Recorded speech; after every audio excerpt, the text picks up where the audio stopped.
तो साथियों नमस्कार, जय हिंद। पोर्टफोलियो रिव्यू वीडियो में आप सभी का फिर एक बार स्वागत है। आज के वीडियो में मैं आपको बताने वाला हूं कि किस तरह से हम पोर्टफोलियो बनाते समय बहुत भारी मिस्टेक करते हैं। रीसेंसी बायस और फोमो की वजह से कितने गलत डिसीजन हमने लिए हुए हैं, आज की इस प्रोफाइल में आपको समझने को मिलेगा। कोई बैलेंसिंग नहीं किया गया, कोई एनालिसिस नहीं किया गया और अपनी मेहनत के पैसों को बहुत ही इम्प्रॉपर वे पर हमने इन्वेस्टमेंट कर दिया है।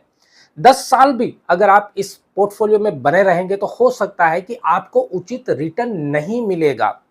तो क्या क्या गलतियां हैं इस वीडियो में पूरा समझेंगे, वीडियो को पूरा देखिएगा। और आप भी अपना पोर्टफोलियो रिव्यू कराना चाहते हैं, इन्वेस्टमेंट प्लानिंग कराना चाहते हैं तो स्कैनर दिया हुआ है स्क्रीन के ऊपर, जस्ट 499 इसके ऊपर पेड कीजिएगा और दिए हुए नंबर पर आपने स्क्रीनशॉट शेयर कर देना है। हमारी तरफ से आपको कॉल आ जाएगा और आपकी पूरी प्रोफाइलिंग करने के बाद में आपको बेहतर से बेहतर पोर्टफोलियो बनाकर हम प्रोवाइड करेंगे।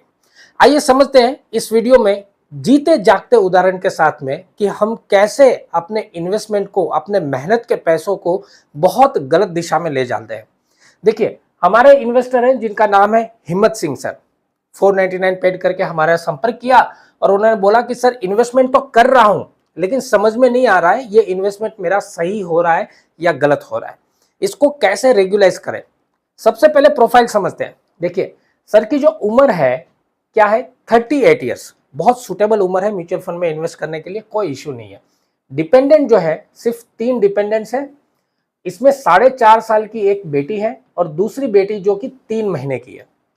यहां पर डिपेंडेंट्स को लेकर भी आपके पास एक काफी अच्छा पीरियड है जहां पर आप अपने डिपेंडेंट्स को अपनी बच्चियों के लिए, उनके हायर एजुकेशन के लिए, उनके शादी ब्याह के लिए भी बहुत अच्छी प्रिपरेशन कर सकते हैं, बहुत अच्छा अमाउंट जुटा सकते हैं।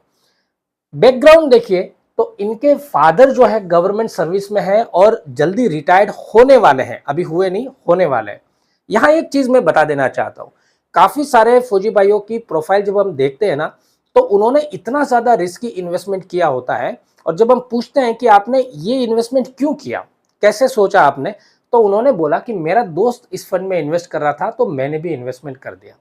देखिए, मैं हमेशा बताता हूं हर एक आदमी की प्रोफाइल अलग अलग होती है, मार्केट सिनेरियो अलग अलग होता है और उसी हिसाब से हर एक आदमी का इन्वेस्टमेंट पोर्टफोलियो भी अलग अलग होता है। अगर आप डॉक्टर के पास जाते हो और मैं भी डॉक्टर के पास जाऊंगा तो आपकी दवाई भी अलग होगी, मेरी दवाई भी अलग होगी, क्योंकि मेरा बॉडी स्ट्रक्चर अलग है, मेरी मेडिकल हिस्ट्री अलग है, आपका बॉडी स्ट्रक्चर अलग है, आपकी भी मेडिकल हिस्ट्री अलग है।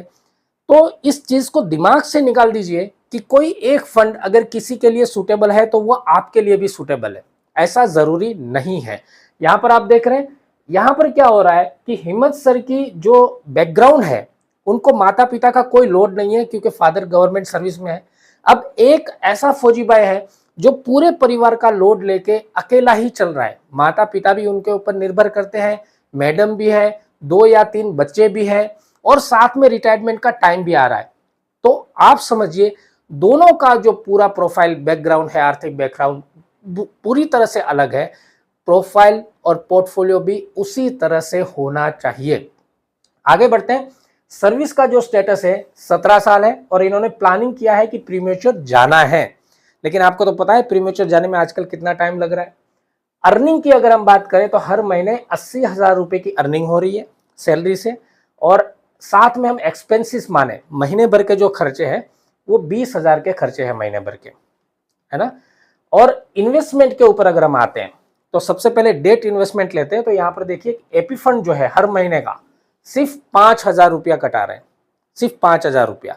और उन्होंने क्लियर कट बताया था कि सर मुझे ये तो समझ में आ गया कि एपी फंड में ज्यादा पैसा कटाने से मुझे कोई फायदा नहीं होने वाला है। आपके वीडियोस देख के हमने ये चीज समझ ली। अभी भी हम काफी फौजी भाइयों की प्रोफाइल देखते हैं तो 30-30, 35-35 हजार एपी फंड कटाते हैं। हालांकि आप जब रिटायरमेंट जाओगे तब आपको पता चलेगा कि इससे मुझे कोई फायदा नहीं हुआ है क्योंकि महंगाई के आगे आप निकल ही नहीं पा रहे हो। ओके, अभी जो एपी फंड में उनका टोटल कॉर्पस है वो 17 लाख बन गया है। ये बहुत ही सफिशिएंट कॉर्पस है। अगर प्रीमेच्योर प्लानिंग कर रहे हैं, आने वाले 2-3 साल में आप रिटायर्ड हो रहे हैं तो ये जो 17 लाख रुपए है आपकी सेफ्टी के लिए और आपके रिटायरमेंट प्लानिंग के लिए बिल्कुल सफिशिएंट है, सुटेबल अमाउंट है। इसके अलावा एक पीएलआई है जिसमें हर महीने 1775 रुपया कट रहा है और 2031 में ये मैच्योर हो रही है। समय ज्यादा नहीं बचा, 2026 चल रहा है 2031 में प्रिपेयर हो रही है, मेच्योर हो रही है, तो इसको चेंज करने की जरूरत नहीं है। अब देखिए इमोशनल डिसीजन, सुकन्या में इन्वेस्ट किया, लेकिन कितना इन्वेस्ट किया, हर महीने सिर्फ 500 रुपया इन्वेस्ट कर रहे हैं और 2 साल से कर रहे हैं। यहां पर सीधा सीधा आपको समझ में आ रहा है कि रीसेंसी बायस किसको बोलते हैं, सुनी सुनाई बातों पे या अधूरे रिसर्च के ऊपर अमल करना। अगर आप चीज को समझ रहे थे कि मेरे पास 2 बेटियां हैं और मुझे सुकन्या में इन्वेस्ट करना है, तो आप एक प्रॉपर बैलेंस अमाउंट लेते, लेकिन कितना लिया, सिर्फ 500 रुपया पर महीने का लिया है, ये भी गलत है। और सुकन्या में इन्वेस्ट करना बच्चियों के लिए, वो भी यहां पर गलत साबित हो रहा है। क्यों? क्योंकि एक बेटी 3 महीने की है, एक बेटी 4.5 साल की है, इनके पास बहुत लंबा पीरियड है। इस लंबे पीरियड में अगर आप सुकन्या की जगह पे म्यूचुअल फंड में इन्वेस्ट करेंगे तो बहुत बड़ा, अधिक कॉर्पस, अधिक अमाउंट आप जमा कर पाएंगे, जो कि बेटियों की जिंदगी को बनाने के लिए बहुत ज्यादा काम आएगा। ओके, म्यूचुअल फंड की बात करें तो देखिए अब आपको इंटरेस्ट आएगा। बहुत इंपॉर्टेंट चीज मैं बताने जा रहा हूं, जो वीडियो की शुरुआत में मैंने बोला था, ध्यान से समझिएगा। एसबीआई निफ्टी इंडेक्स फंड 2200 रुपया कर रहे हैं प्रति महीना, 3 साल 4 महीने से ये इन्वेस्टमेंट चल रहा है।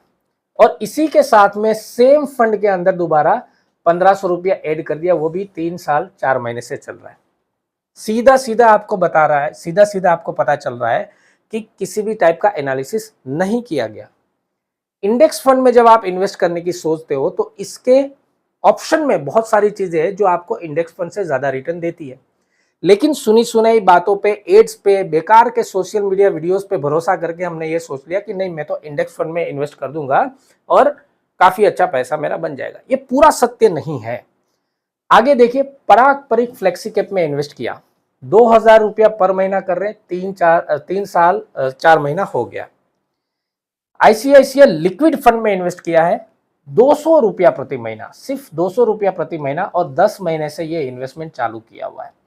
अब यहां इंपॉर्टेंट चीज देखिए जो मैं आपको बता रहा हूं, लिक्विड फंड में इन्वेस्ट किया है। भाई लिक्विड फंड जो ऑन सर्विस फौजीबाई है उसके लिए किसी काम का ही नहीं है।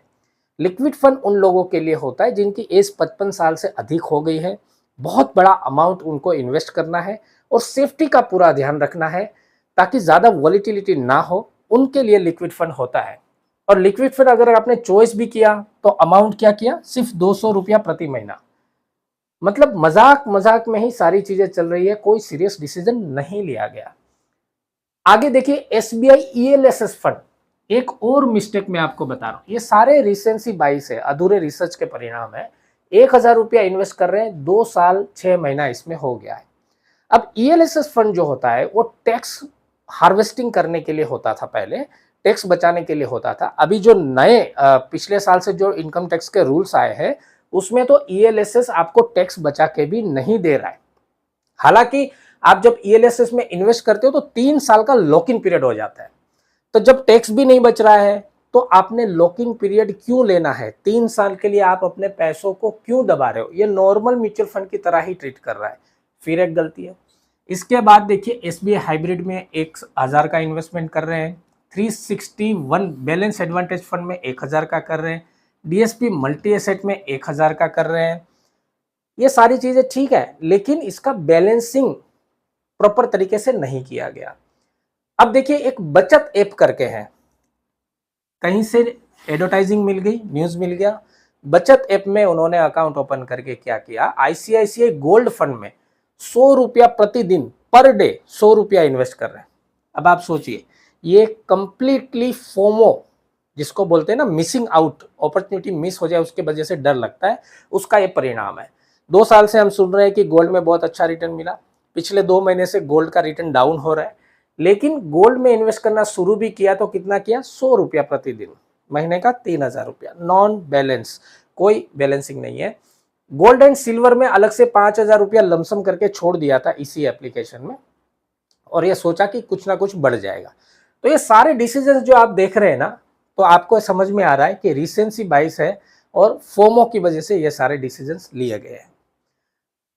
अलग से एक चीज देखिए, जो लायबिलिटीज जो बहुत ज्यादा इंपॉर्टेंट होती है आपका पोर्टफोलियो बनाने से पहले, कि आपके ऊपर कर्जा कितना है, कोई लोन लायबिलिटीज है, किसी के ऊपर आप ब्याज भर रहे हैं, तो वो सारी चीजें देखेंगे तो इनके पास एक होम लोन है जहां पर 15,000 रुपया महीने की ईएमआई भर रहे हैं और ये 2028 में कंप्लीट हो रहा है। तो ज़्यादा टाइम नहीं बचा, 2 साल में कंप्लीट हो जा रहा है, बहुत अच्छी बात है। अब यहाँ तक की स्टोरी में आपको समझ में आ गया कि कितनी सारी मिस्टेक्स हमने कर रखी है, अपना मेहनत का पैसा जो है कितनी गलत दिशाओं में हमने इन्वेस्ट कर रखा है। अब जब भी पोर्टफोलियो बनाते हैं तो सबसे इंपॉर्टेंट चीज होती है कि व्यक्ति की प्रोफाइल और मार्केट सिनेरियो के हिसाब से उनका इन्वेस्टमेंट अमाउंट कितना होना चाहिए। तो मैं पोर्टफोलियो आपको बता रहा हूं, इनका जो पर मंथ का एसआईपी अमाउंट है ना वो 15,000 रुपए होना चाहिए। 15,000 रुपए, 15,000 रुपए क्यों? इसके पूरे कैलकुलेशन बेस है इन्फ्लेशन को लेकर और आपकी इनकम को लेकर, उसके हिसाब से अमाउंट कैलकुलेशन करना होता है। 15,000 रुपए की इनको एसआईपी करनी चाहिए थी, ऑलरेडी उसके आसपास में कर रहे हैं लेकिन गलत दिशा में कर रहे हैं। अब ये 15,000 की एसआईपी किस में करनी चाहिए थी? जो मार्केट सिनेरियो चल रहा है और जिस प्रकार से इनकी प्रोफाइल है उस हिसाब से अभी देखिए प्रोफाइल को समझोगे तो यहां पर ये रिस्क ले सकते हैं, रिस्क एपिटाइट इनके पास है क्योंकि पेरेंट्स गवर्नमेंट जॉब से रिटायर्ड हो रहे हैं और इनके पास बच्ची जो है अभी डिपेंडेंस जो है काफी छोटी उम्र के है, तो टाइम बच रहा है। लेकिन प्रॉब्लम क्या है कि 17 साल की सर्विस हो गई है और रिटायरमेंट का प्रीमेच्योर प्लान कर रहे हैं, हो सकता है आने वाले 2 या 3 साल में रिटायरमेंट ले लें, तो 2-3 साल तो म्यूचुअल फंड में आपका बेस बनाने में लग जाता है। उस समय पे अगर आपने बेतरतीब या गलत फंड्स में इन्वेस्ट कर रखा है तो ये हो सकता है कि रिटायरमेंट के समय आपका इन्वेस्टमेंट आपको सपोर्ट ना करे अगर मार्केट की सिचुएशन खराब हुई तो म्यूचुअल फंड इतना आसान भी नहीं है जितना हम आसान समझते हैं। इसके लिए मार्केट सिनेरियो के हिसाब से क्या करना चाहिए था, हाइब्रिड फंड में 33.33% का इन्वेस्टमेंट, मल्टी एसेट फंड में 13.33% का इन्वेस्टमेंट, जैसे कि इन्होंने गोल्ड में इन्वेस्टमेंट किया है। जब हम मल्टी एसेट में करते हैं तो उसमें गोल्ड भी आ गया, सिल्वर भी आ गया, रियल एस्टेट भी आ गया, डेट भी आ गया और इक्विटी भी आ गया। तो हम अलग अलग एसेट में अपना जो पैसा है वो डाइवर्सिफाइड कर सकते हैं और उसकी अपॉर्चुनिटी का फायदा उठा सकते हैं। साथ में बैलेंस एडवांटेज में भी 13.33% और लार्ज कैप में यहाँ पर इन्वेस्ट करना बहुत ज़्यादा ज़रूरी है क्योंकि आपका बैकग्राउंड सही है और आपके अपने पैसों के ऊपर ग्रोथ लेना है। लेकिन मार्केट सिचुएशन क्या कहती है कि स्मॉल कैप में या थीमेटिक या सेक्टोरियल फंड में अभी आपको रिस्क नहीं लेना है। तो लार्ज कैप में 20% और मिड कैप में 20%। ये पोर्टफोलियो पूरा डिजाइन करके हमने उनको दे दिया है। फंड्स के नाम में वीडियो में नहीं बता रहा हूं क्योंकि वीडियो बहुत लंबा हो जाएगा और उसकी डिटेल्स में जाना पड़ेगा। आप भी अगर अपना पोर्टफोलियो रिव्यू कराना चाहते हैं, इन्वेस्टमेंट प्लान बनाना चाहते हैं, स्कैनर आपको दिख रहा है, जस्ट 499 रुपीज पेड कीजिएगा, दिए हुए नंबर पर स्क्रीनशॉट शेयर कीजिएगा, हमारी तरफ से आपको कॉल आएगा। पूरी आपकी जो फाइनेंशियल जर्नी है उसको सुंदर और मजबूत बनाने में हम आपकी हेल्प करेंगे। चैनल में पहली बार आए हैं, सब्सक्राइब कर लीजिएगा, बेल आइकन दबा दीजिएगा क्योंकि आजकल यूट्यूब उन्हीं को वीडियो दिखा रहा है जिन्होंने सब्सक्राइब किया होता है। ये वीडियो कैसा लगा कमेंट्स करके जरूर बताइएगा, सभी दोस्तों के साथ शेयर कीजिएगा। नमस्कार, जय हिंद।